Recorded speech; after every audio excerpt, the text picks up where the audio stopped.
The wine had already hit my face by the time the room went quiet. It dripped slowly, red sliding down my cheek, soaking into the collar of the pale dress I had chosen carefully for this wedding. 300 people stood frozen in front of me, forks paused mid-air, glasses hovering just short of lips. The music hadn't stopped yet, which made it worse. A string quartet kept playing as if nothing had happened, their bows moving gently while my brother stood 3 feet away, his arm still extended, an empty glass loose in his fingers. I didn't move. I noticed strange things instead.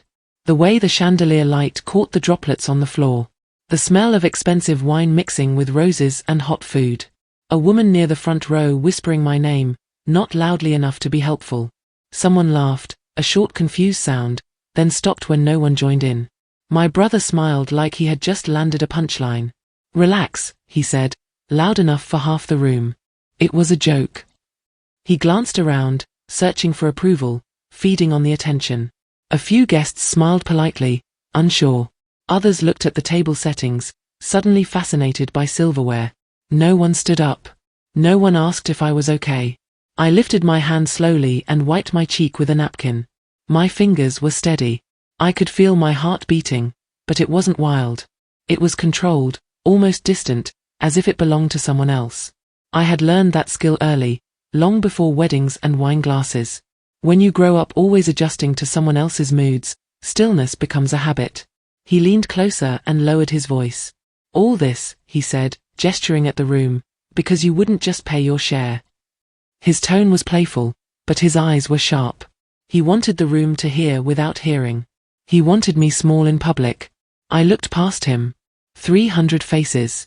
People who had watched him grow up, watched me step aside, again and again. This wasn't new. It was just louder. I nodded once, not in agreement, but in acknowledgement. Not of him. Of myself. Standing there, wine drying on my skin, I understood something clearly for the first time. This night wasn't the beginning. It was simply the moment I stopped pretending it was. The demand came before the champagne was poured. He leaned across the table, eyes scanning my expression, and said it casually, almost kindly, "You know the amount, right? I can't cover this myself." His words were light, but the implication heavy, like a ledger balanced against my shoulders. The check had already been expected, months in advance, but the way he asked it made it feel like a personal attack, as if my refusal was a slight against the entire family. I sat back, hands folded over my lap, keeping my voice even. "I've told you before, I won't pay," I said, calm enough for the guests to hear without a scene forming, precise enough to close any argument before it started. My refusal wasn't dramatic, wasn't loud, but it carried a quiet weight, one I had learned to use long ago. I had practiced it with him for years, in smaller fights, in family dinners where his temper had always had a stage. He shifted in his chair, brow furrowing for just a moment, then masked it with a shrug. "You're so stubborn," he murmured, as though that were an explanation rather than an insult. His tone had always carried a double edge, teasing, but authoritative, a way to make others believe he was justified while leaving me feeling exposed. I had seen it before, the same pattern at birthdays, holidays, every gathering, small humiliation, quickly disguised as jest, followed by a pause where the room's energy caught and settled awkwardly. I glanced around. A few close family friends were watching, unaware of the subtle tension beneath the polite smiles. My parents sat opposite, nodding, eyes distant, showing the same quiet approval they had given him since childhood. The message was clear. His demands carried weight, mine could be questioned. I let silence fill the space for a moment. Silence had always been my weapon and my shield. The pause allowed the tension to grow, allowed him to feel the unspoken consequences of his audacity. I had learned over time that direct confrontation wasn't necessary. Observation, calculation, and timing mattered more. He leaned back again, swirling his glass, confident, but for the first time I noticed the microflicker in his eye, a tiny hesitation. It was subtle, almost invisible, yet it whispered of the cracks I had spent years silently recording. And in that brief moment, before the next exchange, I understood clearly. This night wouldn't end in compliance, nor in argument. It was only the beginning. The murmurs began before anyone spoke. From the corners of the room, familiar voices leaned into the narrative he had spun, portraying me as unreasonable, as the one complicating matters, while he, of course, became the sympathetic party. My refusal to hand over the money transformed into evidence against me, a ledger of difficultness that I had never seen in writing, but heard in the precise cadence of his explanations. I stayed quiet, my hands folded, eyes scanning the reactions around the room. My parents nodded subtly, aligning with the story he curated, as if my calm objection validated his claim of victimhood. A relative whispered to another, just enough for me to hear, "Poor kid, she's always so rigid." It stung less because of the words than because of the rhythm, the predictable chorus of approval he always drew, like an orchestrated symphony from childhood. This was not new. It had begun decades ago in family holidays, when a birthday present I chose for myself became a waste and he became the darling who never disappointed. I remembered moments at the dinner table, where my opinions were brushed aside as I watched him shine in the approval of my parents. The pattern had always been the same. He asserted dominance subtly, I adapted silently, the world interpreted it as his triumph. I noticed it again now, in the way he tilted his head, a small, victorious smirk lingering, as if the room itself belonged to him. Every glance, every nod, every half-whisper reinforced that unspoken rule. I was visible only when convenient, never when it mattered. Yet while they positioned me as the problem, I catalogued each microaction. His tone, the timing of his pauses, the quick diversion to safety in family approval. This was strategy, unintentionally revealed through habit, and I recognized it immediately. I did not argue. I did not protest. Observation had always been my tool.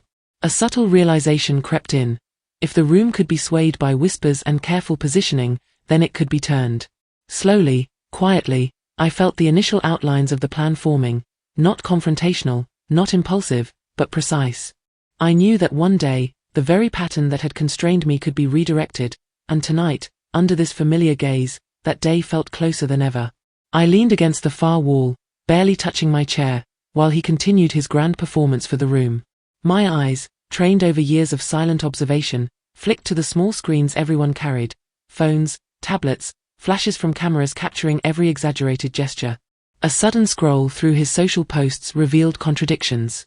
Photos of lavish dinners, yet comments about being cash-strapped for the wedding. Tweets of generosity, yet text messages I glimpsed hinted at threats of legal action for minor disagreements. I didn't need to speak. Every inconsistency told its own story. My mind catalogued the timeline, the posts, the receipts, the subtle boasts masked as casual mentions. Each digital footprint was a quiet confession, a record of pride masquerading as truth. He wanted the world to see a narrative of victimhood and generosity simultaneously, and the contrast was glaring. The guests remained oblivious, caught in laughter and polite clinking of glasses, but I noted the minutiae, the way he adjusted his cufflinks with a triumphant tilt, how his hand lingered over the wine glass even after the spill, how the online activity mirrored his public persona. It was not coincidence, it was performance, and somewhere in the layers of that performance, evidence existed. I pressed my lips together, aware of the power of these digital traces. Paper trails and screenshots outlast speeches and whispered reassurances. Public lies, no matter how charismatic the delivery, left subtle marks, timestamps, metadata, oversights that even a practiced manipulator could not erase. A quiet shiver ran through me as I realized something was wrong. Not just the immediate humiliation, not just the spilled wine, but the very foundation of the story he presented. One moment, I had felt contained, boxed in by family loyalty and social expectation. The next, I felt the weight of possibility. This wasn't only about a public display. It was about evidence that, if traced carefully, could unravel his facade. And suddenly, observation alone was no longer enough. I understood that something beyond the surface had been hiding, and it was waiting for me to notice it. The first thing I did when I stepped away from the crowd was open the wedding expense spreadsheet on my tablet. Every line item, every payment made through Venmo, every deposit cleared through our family account, it was all there. Marcus had boasted to the room, confidently stating I owed him nearly $7,000 for what he called my contribution to the wedding. I scrolled, eyes narrowing. The numbers didn't match his story. The catering deposits, the flower invoices, the photographer's payments, they all showed I had already covered more than half, quietly, without anyone noticing. I tapped through receipts, lining them against his claims. Every claimed expense he had thrown at me, for the wine, the table setup, the DJ, was accounted for in my own payments. Not only that, my records were backed up with timestamps, bank app confirmations, and even digital copies of invoices saved from months prior. Each screenshot, each PDF, Each email confirmation was a quiet counter to his theatrics. I noticed the pattern in his exaggeration. His voice had carried through the hall, claiming financial victimhood, yet every digital trail I held proved otherwise. My pulse remained calm, but beneath the surface, a simmering frustration grew, not just for me, but for everyone witnessing his performance without knowing the truth. How easily people accepted his words, how casually he had attempted to rewrite reality, and how quickly family members nodded in agreement. All of it stoked an anger I held tightly, carefully. I started compiling everything methodically, side-by-side comparisons of claimed costs versus actual payments, highlighting the discrepancies with precision. There was no emotion in the documentation, just facts, numbers, and dates arranged to speak louder than his boasting ever could. I copied screenshots into a folder labeled Quietly Evidence, Wedding. Each one reinforced the simple truth. His financial narrative was false, constructed, meant to intimidate and shame me publicly. Even as he mingled, smiling and gesturing as if he had orchestrated a flawless display of superiority, I remained seated in my corner of observation. I noticed the subtle glances from guests who wondered at the tension but didn't understand it. Their confusion mirrored the audience's unwitting compliance with his lies. The more I documented, the clearer it became. This was bigger than money. The ledger of our family's finances, the receipts, the timestamps, they all formed a paper trail that could expose the manipulation quietly orchestrated in front of hundreds of witnesses. I pressed the tablet close, feeling a quiet pulse of resolve. Public humiliation had been attempted, but here, in the digital record, was the seed of accountability. For the first time that evening, I allowed myself a small, inward acknowledgement. He had underestimated me. And as the anger of the room rose silently around him, fueled by the tension of performance, I realized that when the truth surfaced, it wouldn't be me shouting, it would be the numbers themselves speaking. I noticed the wedding coordinator hovering near the edge of the hall, clipboard in hand, eyes flicking between Marcus and me as if calculating the tension radiating through the room. The caterers, servers, and even a few of the junior staff paused mid-task, uncertain whether to intervene or stay invisible. Their subtle hesitation told me more than any words could. The spectacle Marcus had created was no longer just a private family dispute. It had entered the domain of professional oversight. A photographer, busy with his camera, had unconsciously captured the moment when wine streaked across my face, the color glistening under the soft lighting. I realized then that every glance, every gasp, every frozen expression of the guests was being recorded in some form. An inadvertent witness list that could corroborate the humiliation if it ever became necessary. It wasn't about them defending me. It was about the reality that authority and observation existed outside our small bubble of chaos. I reminded myself quietly, as I wiped my hand discreetly across my dress, that pressure does not equal agreement. Just because everyone laughed, whispered, or averted their gaze did not mean consent existed.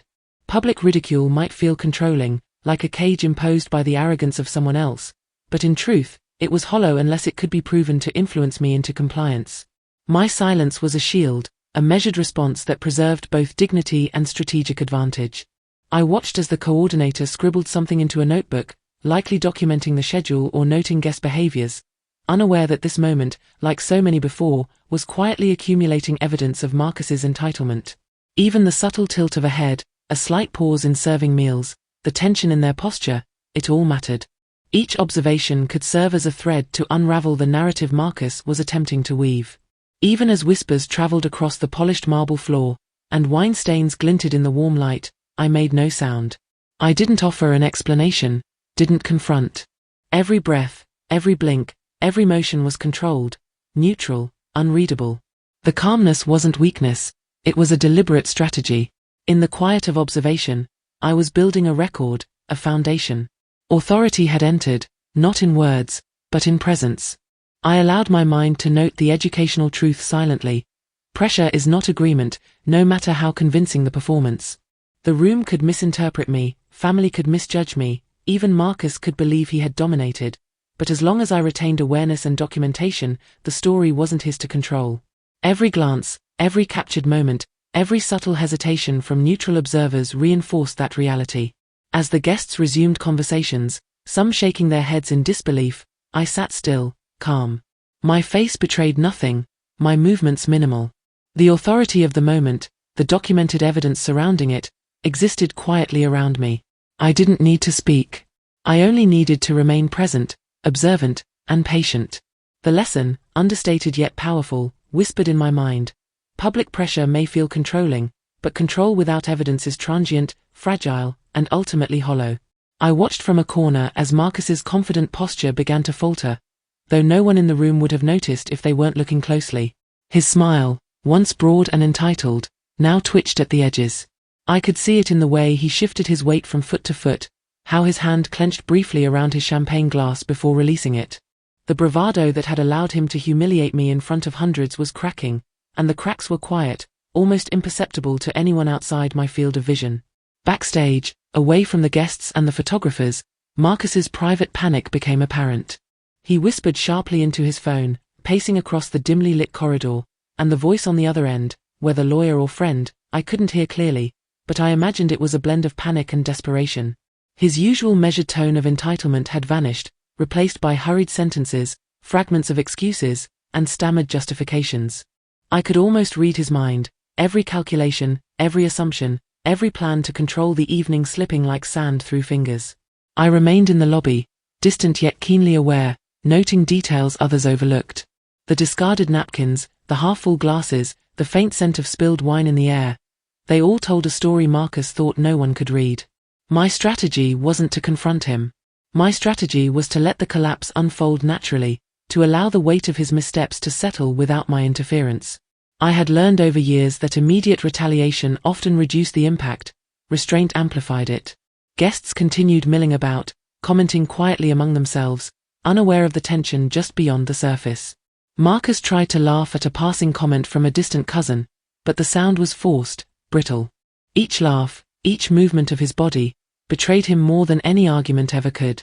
I documented mentally, creating a map of reactions, moments, and inconsistencies that would matter later. Observation was a weapon in itself, and in silence, I wielded it. For the first time that evening, I allowed myself a slight internal acknowledgement. The story was starting to shift. The narrative Marcus had carefully constructed, about control, authority, and familial dominance, was weakening. I didn't need to intervene, didn't need to speak, didn't need to justify.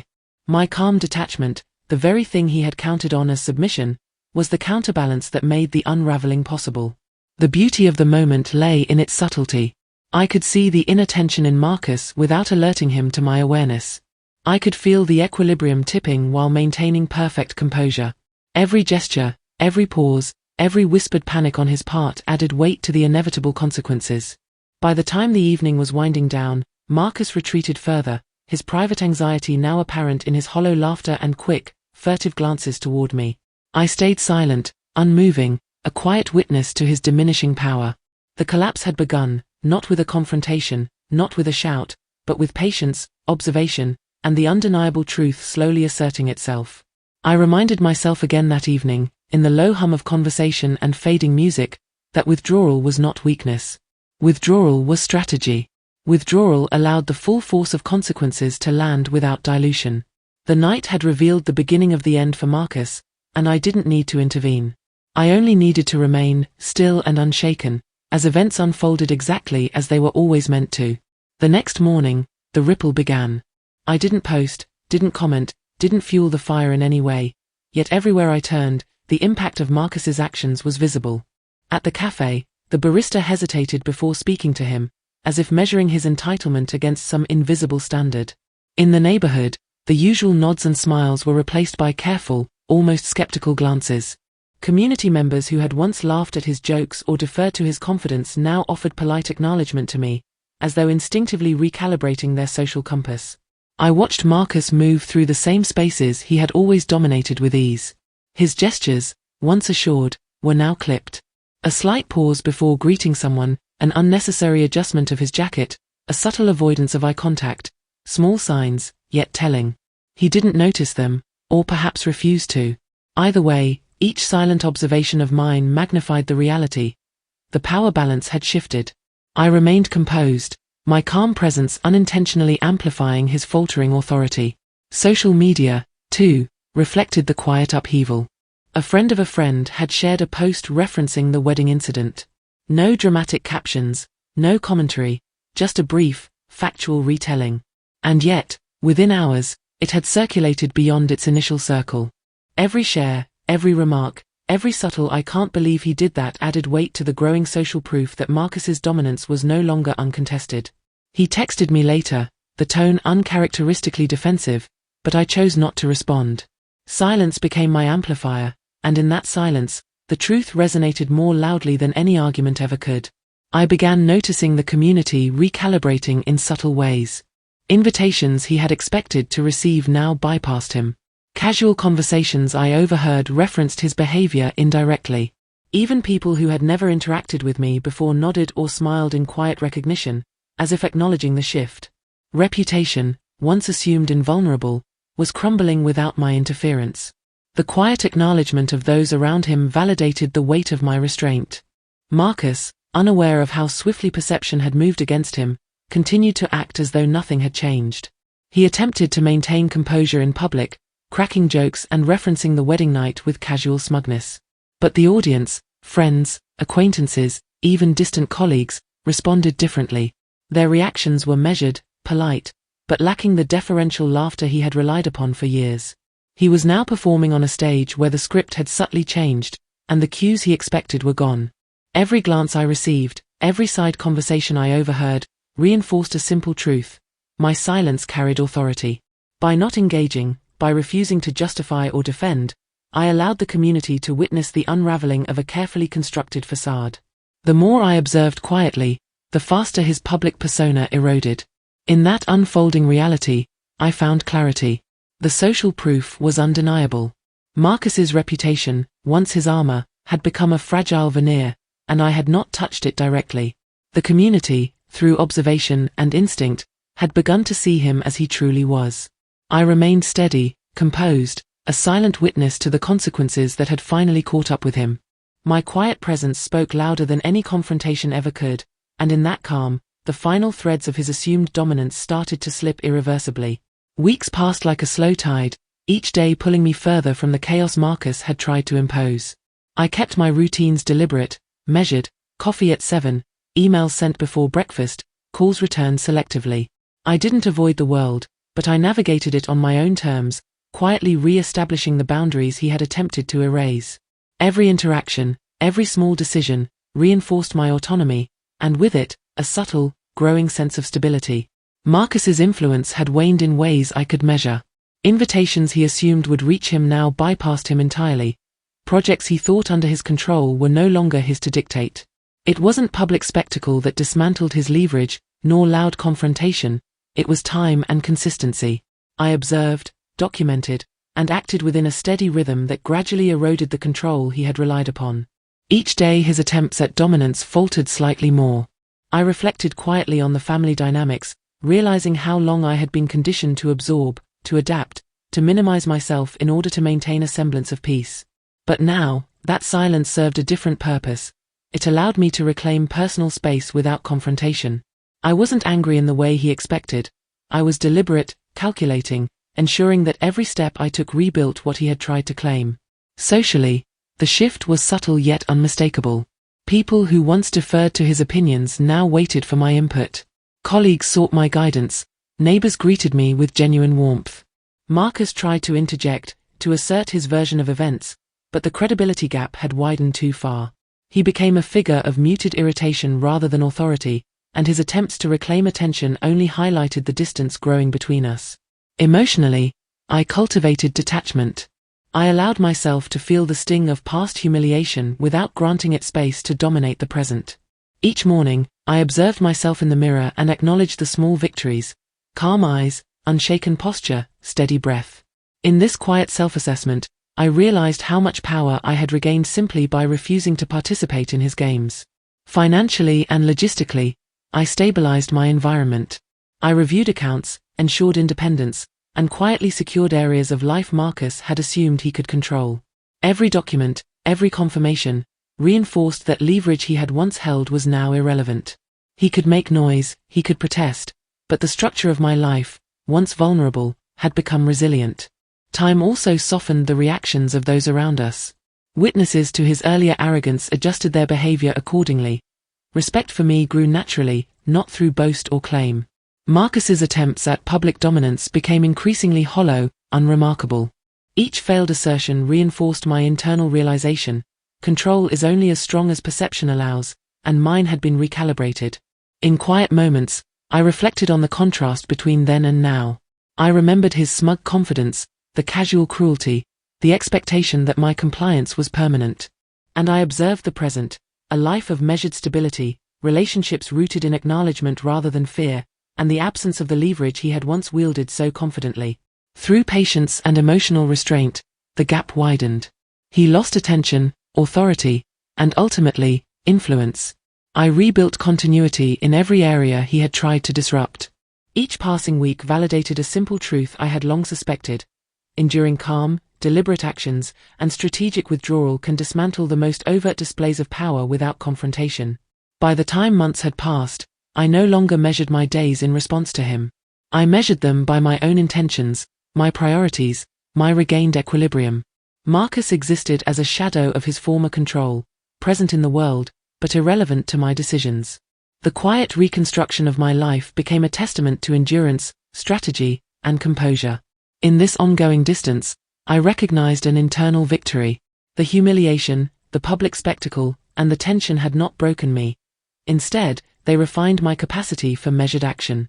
I reclaimed time, space, and authority in ways that no confrontation could have achieved. His leverage, once threatening and immediate, now evaporated daily, leaving me steadily whole, quietly unshaken, and undeniably in control. Sitting in my quiet apartment, I traced the timeline of everything Marcus had tried to assert over me. His entitlement had always been loud, aggressive, demanding attention through manipulation and subtle intimidation. Yet the more I observed, the more I realized that behind every outburst was insecurity, a desperate need for validation that could never be fully satisfied. His control had always been performative, dependent on others buying into the illusion of power rather than any real authority. I reflected on the contrast between perception and reality. Public humiliation, threats, and demands could rattle people, but they left no permanent mark unless we allowed them to. Facts, documents, records, these outlasted the noise, quiet evidence that persisted long after voices faded. The receipts, messages, and timelines I had documented served as a testament to truth, unaffected by theatrics or drama. They were neutral, silent, and absolute, proving that preparation and observation were more effective than confrontation. The educational aspect of this reflection struck me clearly. Money pressure is not consent. Authority assumed through intimidation is fragile. Humiliation in public is not agreement. These truths had become evident not through anger or shouting, but through deliberate attention to details, calm documentation, and quiet patience. In observing them, I found clarity. I allowed myself to feel the residual tension, acknowledging it without letting it dominate my day. I reviewed emails, payments, and social posts, noting discrepancies I had once missed. Each confirmation reinforced my understanding that I had been right to remain calm, to observe, to let evidence accumulate rather than respond impulsively. The educational takeaway was subtle but powerful. Records, facts, and documentation carry weight far beyond the noise of human emotion. As I sipped my coffee, I considered the family's reactions, the friends' whispers, and the lingering embarrassment Marcus carried. None of it affected me anymore because my stability was internal, grounded in the work I had done quietly while others assumed I was defeated. There was a sense of moral alignment, not triumph, in this calm observation. I thought about the ripple effects of entitlement when unchecked. It pressures others, disrupts trust, and leaves chaos in its wake. But evidence-based patience can reclaim equilibrium without raising voices. Marcus's insecurity had driven him to act, but it could not undo the factual groundwork I had meticulously built. That balance of observation, documentation, and emotional restraint was what ultimately neutralized his power. Closing my laptop, I recognized how deeply this approach had reshaped my understanding of control and influence. Anger or confrontation might have provided momentary satisfaction, but true resolution came from calm, deliberate action, grounded in facts. In this process, I not only reclaimed authority but also my sense of self, untouched by his attempts to dominate or belittle. The final reflection settled quietly in my mind. Human noise fades, but records endure. Public performance may intimidate temporarily, yet the truth, calmly documented and preserved, carries the ultimate authority. My emotional stability, aligned with factual clarity, had become unassailable, and with it, the calm closure I had sought for so long. The echo of that realization stayed with me as I moved forward. Each step felt measured, deliberate, almost ceremonial in its quietness. There was no need to look back at Trevor's stunned expressions or at the murmurs of those who had witnessed his overconfidence crumble. Their reactions were irrelevant. What mattered was the alignment of my actions with the truth I had quietly curated over months, even years. Distance from my family had shifted from something imposed to something chosen. It was not absence, but a protective clarity, a space where my decisions, my time, and my dignity were mine alone. I didn't require acknowledgement, apology, or reconciliation. The calm authority I had cultivated made all external validation unnecessary. Even the sharp pang of betrayal felt softened now, reframed as data points in a pattern I had long anticipated and documented. I reflected on boundaries and ownership, not of possessions, but of self. Every quietly gathered receipt, message, and observation had served as an invisible scaffold, supporting a life that could no longer be manipulated or diminished by entitlement masquerading as family. Trevor's leverage had dissolved silently, irrelevant to my satisfaction. My power resided in control over my own actions, my own narrative, and the serene application of truth. Stepping into the light of my own morning, I felt the weight of years lift as if a shutter had opened to a new view. Decisions once made under duress now came freely, guided only by intention, clarity, and the certainty of personal authority. The chaos that had been orchestrated against me now existed only as a reference, a silent testament to why I had prepared, observed, and waited. Ownership of self, I realized fully, is the only authority immune to contestation. All the performances, the whispered judgments, the attempts at intimidation, each had faded into irrelevance because they could not alter the quietly documented truth. I had learned, profoundly, that patience and precision can outlast the loudest momentary victories. And in that quiet, fully claimed space, I understood it completely. The only revenge worth having is the life you construct, unshakable, unapologetic, and entirely your own.